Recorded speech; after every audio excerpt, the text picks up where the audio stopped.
I'm a big fan of projecting fragrances.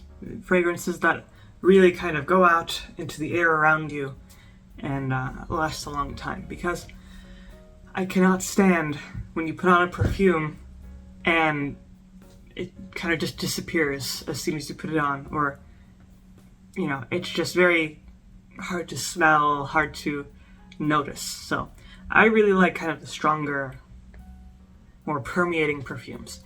And I compiled a small list here of some of the perfumes that I think are the strongest, at least that I know of currently.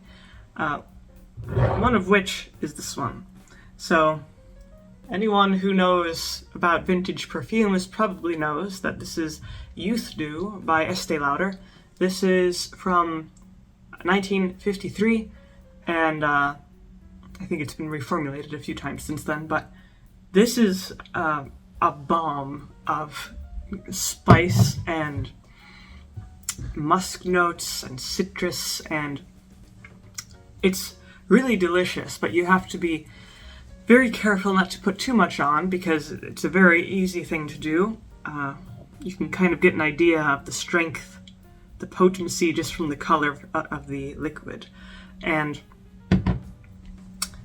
when I first tried this perfume, I accidentally put on too much. I kind of was like, what did I do? I kind of got a headache, but I gave it a second chance. I put on a bit less, and immediately I understood that this was a very delightful fragrance, but, used in moderation. And it really has mainly spice notes, cinnamon, cloves, allspice maybe, and some floral notes. They're not too prominent. Citrus, kind of orange, bergamot sort of thing, and very kind of delicate sweetness. I wouldn't say it's a particularly sweet fragrance. Most old-fashioned fragrances were not really sweet, but it still is very, very pleasant. It's one of my favorites. But I imagine if you're not a big fan of kind of heavy, spicy, and a little bit musky or woodsy fragrances, you probably wouldn't like this, but those who do like those notes would probably love this. But as soon as you put it on, and I only put on a few sprays, it really has great projection. It is fantastic, and it's really long-lasting. I could just put on a few, minor sprays, and it will last me 10 hours, a really long time, like surprisingly long time. So that's a bonus, also because it's not that expensive. It's like $40-ish, so really a bang for your buck, I suppose. And, it's kind of a piece of history from 1953. That's another reason why I like it. So definitely, it was very, very popular when it came out in the 50s, and for good reason, I would say. Less popular today, but it is still in production. Estée Lauder still produces it. You can find it on Amazon and stuff like that. So, good deal, if you ask me. In a similar vein, there is Shalimar by Guerlain, which is quite a similar scent, because Shalimar, which is much older than Youth Dew, it came out in 1925. It is another bomb, really. It is less spicy than Youth Dew. It focuses more on resins and wood notes and smoke. So when you first put it on, you get some light citrus notes, but then it really intensifies, and it becomes more of this incensey, frankincense, resin, spice sort of thing. With a bit of wood, I think there's some sandalwood mixed in, and it's really intense. I have the eau de parfum specifically, which is stronger than the eau de toilette. They also have an extrait, which is an extract that's even stronger than this one. And I haven't tried that one, but I imagine it's an even stronger bomb, probably a nuclear bomb of just smoke. So this is just really good. It also lasts a really long time, 9-10 hours, and yeah, everyone around you should be able to smell it, and it's not an unpleasant fragrance. It's obviously from Guerlain, which is a luxury designer brand. You would expect the perfume to be balanced, which it is, very pleasant and very strong. So keep that in mind, because you don't need to put too much on when dealing with that. So the next one here is one that you wouldn't expect to be as projecting. This is a sample of L'Air du Temps by Nina Ricci, and this is a sample, but this is a kind of a light floral perfume mixed with heavier notes that you wouldn't expect.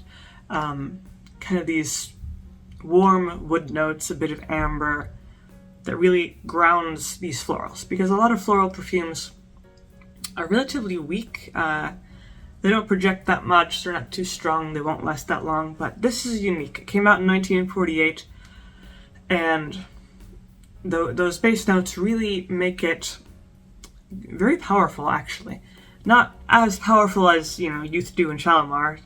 They have different notes which are naturally stronger, but L'Air du Temps is still very unique for the type that it is, this floral perfume. And it's definitely very noticeable. You don't need to put too much on. It kind of has this golden ichor quality, this elixir of life, kind of luxurious feel to it. And I would probably say it's my number one favorite fragrance, just because it's very unique. It's not your typical sweet, light floral fragrance. It has more body, it has more character, depth. So that's what I like. And the warmth, those warm layers that kind of wash over the fragrance. Very prominent, long-lasting for a floral fragrance, maybe 7 to 8 hours. A very impressive fragrance, in my opinion. So the next one here is much more modern. You likely have heard of it. Let's see. Baccarat Rouge 540. Very classic, modern French fragrance. I can't remember the exact year it came out. I believe around 2015, around that. And this is a very, very luxurious, very potent fragrance. It is unique because it has a strange mix of saffron, some sweet notes, then some musk notes, and it kind of tosses around these notes, and it changes as you wear it, which is interesting.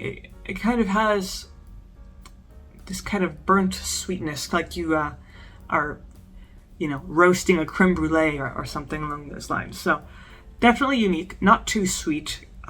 Still is balanced out by the saffron notes, some of the base notes. Very well balanced and very, very, very strong. So the interesting thing is that this perfume is so strong that the molecules that it's made of are large and heavy, and because of that, some people who put it on, especially for the first time, might not smell it that much, and for that reason, they think, oh, this might not, it doesn't smell that much. But then they go out, say they go to the office, then everyone in the office is, what does that smell? This really strong smell. So a lot of people don't smell it on themselves because of those really large and heavy fragrance molecules, but everyone else can smell it quite a lot. And some people don't have that problem. I personally kind of have a hard time smelling it myself, but everyone around me knows that I'm wearing Baccarat Rouge 540 because it could probably cross an entire room, to be honest. There's definitely no way to hide it once you put it on, and you do have to be careful not to put too much on because that's a very easy thing to do, especially if you can't smell it right away. And usually it's easier to smell it kind of the longer you wear it and you get more adjusted to it, but it's very strong and not an unpleasant fragrance, but you just don't want to overdo it. But definitely, if you want something to make a statement, you want everyone to know what you're wearing when you walk into a room, Baccarat Rouge 540 is the way to go. So, last one here is kind of in the same vein as Le Du Temps is Chanel number 5. And the thing about this is it's another kind of floral fragrance that you wouldn't expect to be very strong or very potent. But it was created in the 1920s, and most perfumes in the 1920s were very kind of prominent and, you know, designed to be more show-offy, I suppose. So Chanel is mainly white florals mixed with some amber notes, sandalwood, and civet, with a few other things mixed in there. Some bergamot, I think, and it's surprisingly potent, much like Le Du Temps. Those base notes really kind of catch those lighter floral notes and make sure they stick around and make sure they project, because all those notes kind of mixed together really creates a kind of trophy fragrance, really. Most people can recognize Chanel number 5 because it's such an iconic fragrance. It's super popular, and it's been popular for more than 100 years, so it's hard to go wrong with it. It's long lasting. It'll probably last 7 to 8 hours, and it's just very pleasant, so it's hard to go wrong with it. So other than that, those are my top choices for strong projecting fragrances.